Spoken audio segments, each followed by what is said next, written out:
जय जगन्नाथ दर्शक बंधु वेलकम करुच्ची मो यूट्यूब चैनल प्रश्नपत्र को। चलतु आज सुंदर सुंदर प्रश्नोत्तर वीडियो स्टार्ट करनबा। आज प्रथम प्रश्नटी है भारतर केतोटी राज्य समुद्र सहित लगी रही। ऑप्शन ए 7टी राज्य, ऑप्शन बी 5टी राज्य, ऑप्शन सी 9टी राज्य, ऑप्शन डी 8टी राज्य। प्रश्नटी है भारतर केतोटी राज्य समुद्र सहित लगी रही।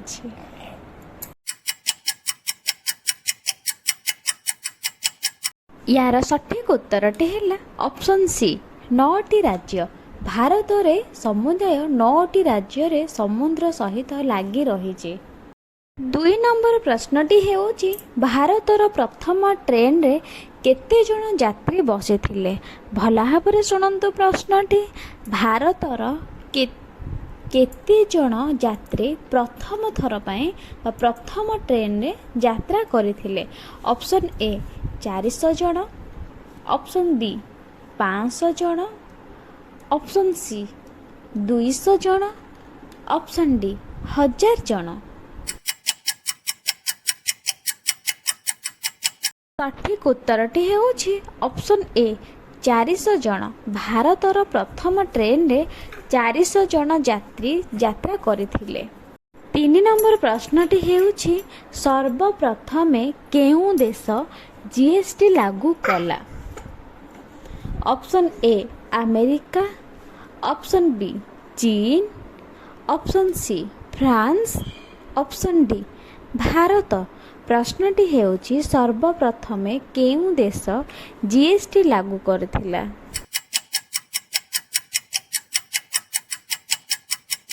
यार सठिक उत्तरटी हेउछि ऑप्शन सी फ्रांस। सर्वप्रथमे फ्रांस रे ही जीएसटी लागू होइथिला। चलंतु परवर्ती प्रश्नटी आलोचना करिबा। 4 नंबर प्रश्नटी हेउछि भारतीय नौसेना दिवस केबे पालन करागला। भल भाव प्रश्नटी शुणु। भारतीय नौसेना दिवस केबे पालन करागला। ऑप्शन ए नवेम्बर 2 तारिख, ऑप्शन बी नवेम्बर 4 तारिख, ऑप्शन सी डिसेम्बर 4 तारिख, ऑप्शन डी नवेम्बर 6 तारिख।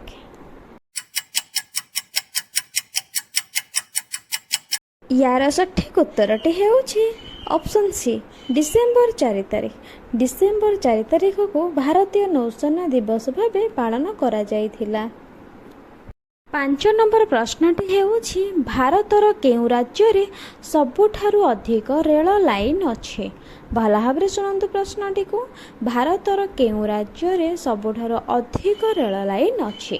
ऑप्शन ए राजस्थान रे, ऑप्शन बी उत्तर प्रदेश रे, ऑप्शन सी मध्य प्रदेश रे, ऑप्शन डी चीन रे। प्रश्नटी हेउछि भारतर केउं राज्य रे सबुठारु अधिक रेल लाइन अछि।